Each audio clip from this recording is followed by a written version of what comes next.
चा वेगवान आढावा घेऊयात। सुरुवात करूयात पावसाच्या बातम्यांनी।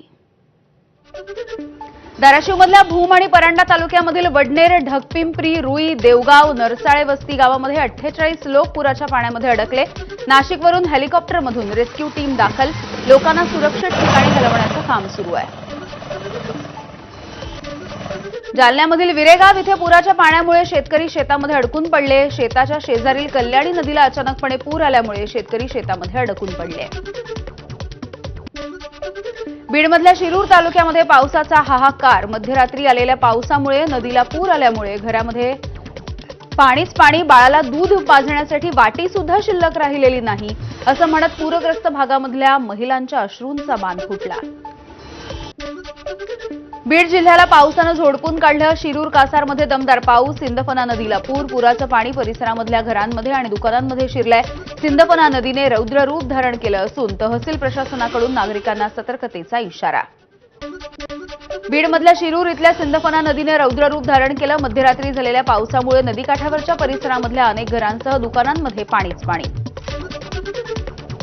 उपमुख्यमंत्री अजित पवार यांच्याकडून मराठवाड्यामधल्या पूरस्थितीचा आढावा। नागरिकांना सुरक्षित स्थळी हलवण्यासाठी सरकारकडून प्राधान्य। अजित पवारांची प्रतिक्रिया। अन्न कसं पोहोचेल याची प्रशासन खबरदारी घेत असल्याचीही माहिती। जळगावच्या पाचोऱ्यामधील नुकसानग्रस्त भागाची मंत्री गुलाबराव पाटील, मंत्री गिरीश महाजन यांच्याकडून पाहणी।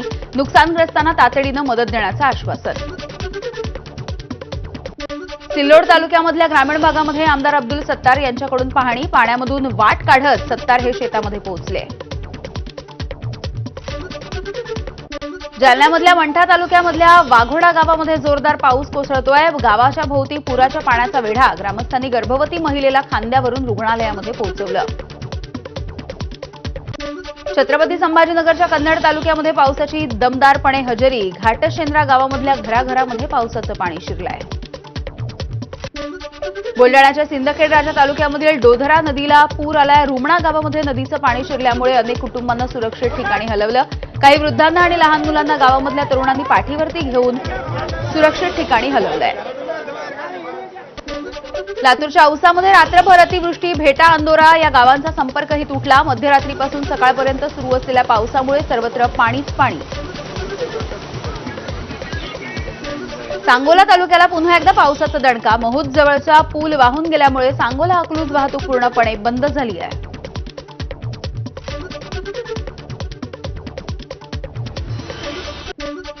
बुलडाण्याच्या येळगाव पुलावरून पाण्याचा जोरदार प्रवाह। येळगाव जलाशयाचे स्वयंचलित 80 दरवाजे उघडले। बुलडाणा चिखली मार्गावरती पोलिसांचा बंदोबस्त तैनात। बुलडाण्यामधील मोताळा तालुक्यामध्ये मुसळधार पाऊस। सर्वच नदी आणि ओढ्यांना पूर आलाय। रोहिणखेड सावळद बारा हा मार्ग रात्रीपासून बंद आहे, तर अनेक गावांना पुराचा धोका। बुलडाण्याच्या सिंदखेड राजा तालुक्यामध्ये मुसळधार पाऊस। सिंदखेड राजा तालुक्यामधील रुमणा, देवखेड, सोनोशी आणि वरदडी या गावांना फटका। शेतांना तलावाचं स्वरूप आलंय। अनेक घरांमध्ये पाणी शिरल्यामुळे प्रचंड नुकसान झालंय। सोलापूरमधल्या अक्कलकोट तालुक्यामधील अनेक गावांमध्ये काल मुसळधार पावसाची हजेरी। तालुक्यामधील वागदरी गावामध्ये नाल्याला प्रचंड पाणी। अक्कलकोट तालुक्यामध्ये मागील काही दिवसात झालेल्या पावसामुळे नदी, नाले आणि ओढ्यांना पूर आलाय। अहिल्यानगरच्या पाथर्डी शहरासह तालुक्यामधल्या अनेक गावांमध्ये जोरदार पाऊस। अनेक ठिकाणांवरील रस्ते पुन्हा एकदा बंद। मोहटादेवी भक्तांनी घटस्थापनेच्या दिवशी मोहटादेवी गडावरती येऊ नये, घरीच थांबावं असं आवाहन देवस्थानाकडून करण्यात आलंय। जालन्यामधल्या सेवली गावामध्ये ढगफुटी सदृश्य पाऊस। रात्रीमधून झालेल्या पावसानं गावामध्ये सगळीकडे पाणीच पाणी। जालन्यामधल्या अंबड तालुक्यामध्ये ढगफुटी सदृश्य पाऊस झालाय। नालेवाडी, रेणापुरी, दयाळा, भांबेरी या गावामध्ये उभी पिकं पाण्याखाली। मांगणी नदीला पूर आलाय। रेणापुरी, दयाळा आणि भांबेरी या गावांचा संपर्क सुद्धा तुटलाय। जालन्यामधल्या बदनापूर तालुक्यामध्ये मुसळधार पाऊस। शेताला तलावांचं स्वरूप। शेतकऱ्यांचं अतोनात नुकसान झालंय। तालुक्यामधील सेवली, धारा, पाथरूड, उमरी, शिवनगर, उखळी या परिसरामध्ये शेतांना तलावाचं स्वरूप। जळगावमधील कस्तोरा नाल्याला पूर आला। घरामध्ये पाणी शिरल्यामुळे अनेक नागरिकांच्या संसार उपयोगी वस्तू वाहून गेलेल्या आहेत।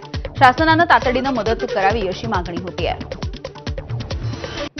जळगावमधल्या पाचोरा तालुक्यामध्ये मुसळधार पावसामुळे नद्या आणि नाल्यांना पूर आलाय। नदीकाठावरच्या गावांना प्रशासनानं सतर्कतेचा इशारा दिला। अतिवृष्टीमुळे सोलापूरमधील शेतकऱ्यांना मोठा फटका. यंदाच्या खरीप हंगामाची पिकं ही पूर्णपणे पाण्याखाली गेली. परभणीच्या गंगाखेडमधील गौंड गावामध्ये ऊसाच्या पिकाचं प्रचंड नुकसान झालंय. पावसामुळे ऊस आडवा झालाय. शासनानं तातडीनं मदत करण्याची शेतकऱ्यांची मागणी. गोंदियाच्या आमगाव तालुक्यामधील झालिया, चिस्टोला, पिपरटोला या रस्त्याची दयनीय अवस्था. पाण्याने भरलेल्या खड्ड्यामध्ये झोपून ग्रामपंचायतीच्या सदस्यांचं आंदोलन.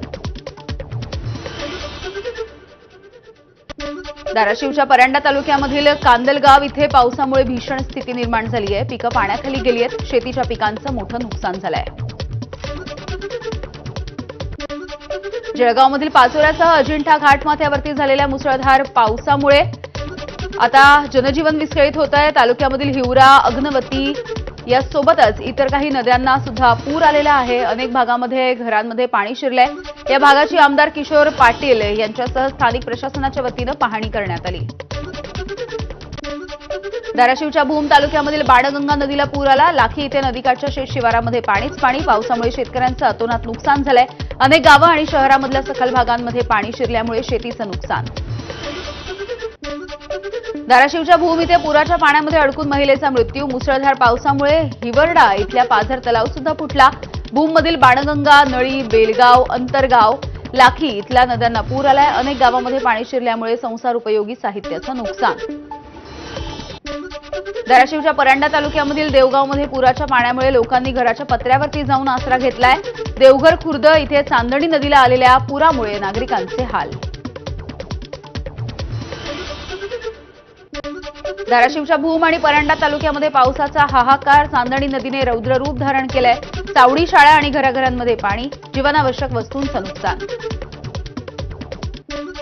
सांगलीच्या जतमधील उमदी भागामध्ये रात्रभरापासून मुसळधार पाऊस होतोय. पावसानं शेतकऱ्यांचं अतोनात नुकसान केलंय. द्राक्ष बागा पाण्याखाली. मुसळधार पावसामुळे अनेकांच्या घरामध्ये देखील हे पाणी शिरलंय. जालन्यामध्ये मुसळधार पाऊस. जालन्यामधील कल्याण मध्यम प्रकल्प ओव्हरफ्लो. 10 ते 15 गावांचा पाण्याचा प्रश्न मिटलाय. बीडमधील माजलगाव धरणाचे 11 दरवाजे उघडले. धरणामधून सिंदफना नदीपात्रामध्ये पाण्याचा मोठा विसर्ग. नदीकाठावरच्या गावांना प्रशासनानं सतर्कतेचा इशारा दिला. साताऱ्याच्या खटाव तालुक्यामधील येरळवाडी इथलं धरण ओव्हरफ्लो. सांडव्यावरून प्रथमच 6170 क्युसेकनं पाण्याचा विसर्ग.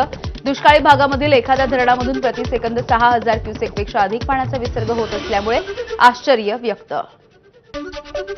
परभणीच्या लोअर दुधणा प्रकल्पाचे 20 पैकी 10 दरवाजे उघडले. दुधणा नदीच्या पात्रामध्ये 13400 क्युसेक वेगानं पाण्याचा विसर्ग सुरू आहे.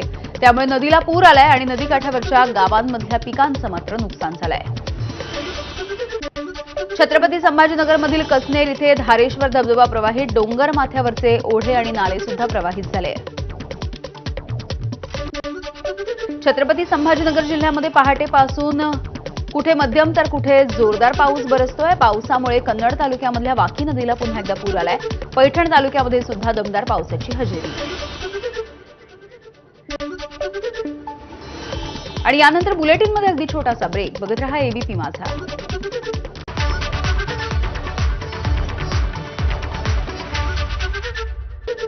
बुलढाण्यातील